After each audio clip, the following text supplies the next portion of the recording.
The Washington champion brings her winning run to Canada. The streak continues for Alexandra Ayala. She dealt with the pressure and the expectation and delivered in style.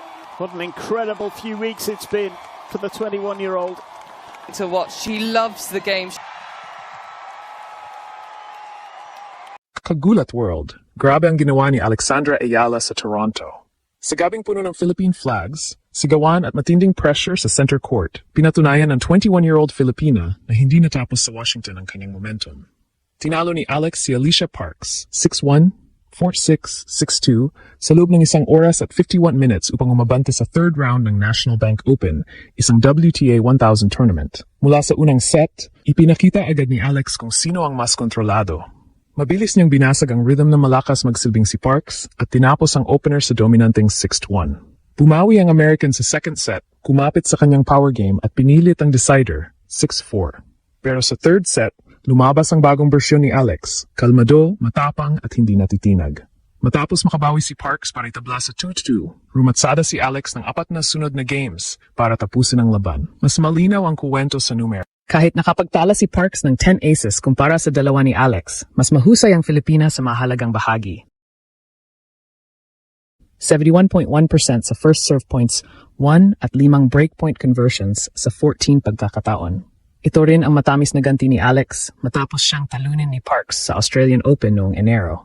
At hindi pa tapos ang Alex Storm. Susunod niyang haharapin si Katie McNally sa third round. Mula Washington champion hanggang panalo sa Toronto debut, tuloy-tuloy ang pagyanig ni Alex sa women's tennis.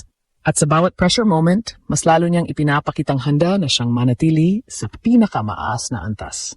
Hindi ordinaryong panalo ang nakuha ni Alex sa Toronto. Isa itong statement victory na sumagot sa 3 malalaking tanong. May lakas pa ba siya matapos ang emosyonal at pisikal na championship run sa Washington? Kaya ba niyang dalhin ang momentum sa mas malaking WTA 1000 stage? At makakabawi ba siya kay Alicia Parks, ang Amerikanang tumalo sa kanya sa Australian Open noong Enero? Sa loob ng isang oras at 51 minuto, malinaw ang sagot ni Alex. Oo, at isang napakalakas na oo. Bago ang laban, may dahilan para maging delikado si Parks. Isa siyang 6'1" power player na may napakabigat na serve. Sa kanilang unang pagkikita sa Australian Open, dinomina ni Alex ang opening set, 6-0, ngunit bumaligtad ang laban nang makuha ni Parks ang susunod na dalawang set, 6-3 at 6-2. Bago ang Toronto rematch, lamang si Parks, 1-0, sa kanilang head-to-head. Ngunit ibang Alexandra Alex na ang dumating sa Canada, isang bagong WTA champion at bagong world number 20.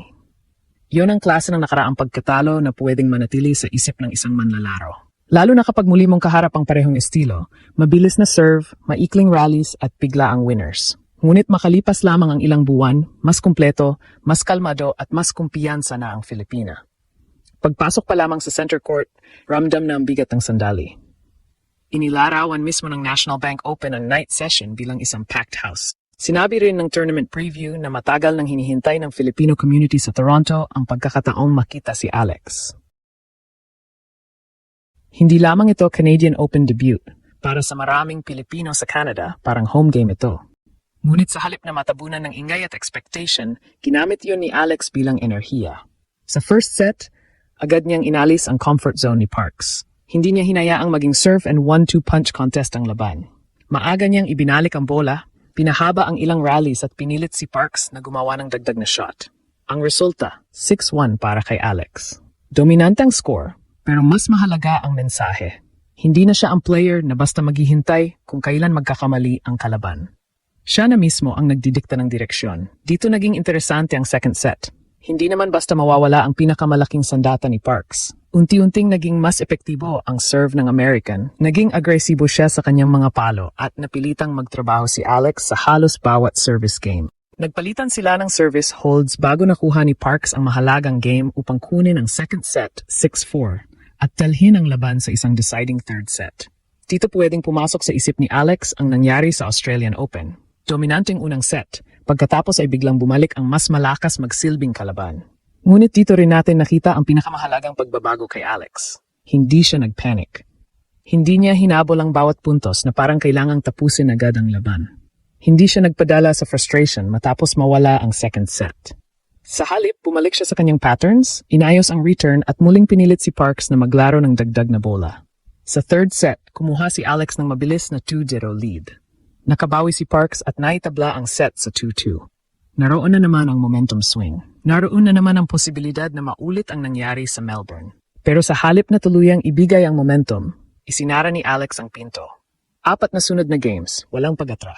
Walang pagbibigay ng pagkakataong makabawi ang American. Mula 2-2, naging 6-2. At natapos ang rematch sa paraang hindi na kaya ni Alex noong kanilang unang pagkikita. Sa isang gabi, nakuha niya ang revenge, ang Toronto debut victory at ang ticket sa third round. Pero higit sa lahat, ipinakita niyang ang Washington title ay hindi isang isolated miracle. May continuity ang kanyang laro, may maturity ang kanyang response. At may bagong tapang ang isang player na unti-unting natututong manalo kahit hindi perpekto ang bawat set. Yan ang malaking development kay Alex. Hindi lamang siya mahusay kapag lamang at maganda ang takbo ng laro. Natututo na rin siyang mag-reset pagkatapos mawala ng set, humarap sa pressure at gumawa ng tamang desisyon kapag nakataya na ang buong laban. Kung titingnan ang final statistics, mas lalong makikita kung bakit espesyal ang panalong ito. Nakapalo si Alicia Parks ng 10 aces, samantalang 2 lamang ang kay Alex. Sa unang tingin, parang malinaw na lamang American sa pinakamadaling paraan ng pagkuha ng puntos. Ngunit ang tennis ay hindi paramihan lamang ng aces. Ang tunay na laban ay nasa consistency, second ball, return pressure at pag-convert ng mga pagkakataon. At dito na naig si Alex. Naitala ni Alex ang 64.3% first serve rate kumpara sa 51.7% ni Parks. Mas mahalaga, nanalo ang Filipina ng 71.1% ng kanyang first serve points. Sa break points, 5 of 14 si Alex habang 2 of 2 naman si Parks. Ibig sabihin, mas maraming beses na inilagay ni Alex ang panganibang service games ng American. Hindi niya kailangang manalo sa bawat break opportunity. Kailangan lamang niyang patuloy na gumawa ng openings hanggang bumigay ang depensa ng kalaban. Iyon mismo ang nangyari sa first at third sets. May isa pang mahalagang numero, 8 double faults si Parks at 6 kay Alex. Pareho silang nagkaroon ng problema sa serve, kaya maling sabihing flawless ang laro ni Alex. Ngunit mas mahusay niyang na-manage ang kanyang kahinaan. Kapag hindi pumasok ang unang serve, hindi siya basta sumuko sa rally. Gumamit siya ng placement, pagbabago ng direksyon at mas matiyagang point construction. Ito ang dahilan kung bakit hindi sapat ang 10 aces ni Parks upang dalhin ang laban sa kanyang panig. Sa tactical analysis, ang isa sa mga susi ay ang return discipline ni Alex. Laban sa isang big server, madaling matuksong umatras ng sobra o manghula sa direksyon. Ngunit mas mahalaga kay Alex na may pasok ang return at magsimula ng neutral rally. Kapag naibalik niya ng maayos ang unang bola, nababawasan ang natural advantage ni Parks. Mas komportable si Alex sa movement, angles, pagbabago ng direksyon at extended exchanges.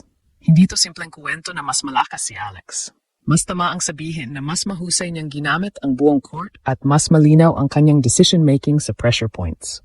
Malaki rin ang psychological value ng panalo. Noong Australian Open, nakuha ni Alex ang unang set ngunit hindi niya napigilan ang comeback ni Parks. Sa Toronto, halos pareho ang narrative. Malakas na opener, sagot ng American sa second set at deciding third.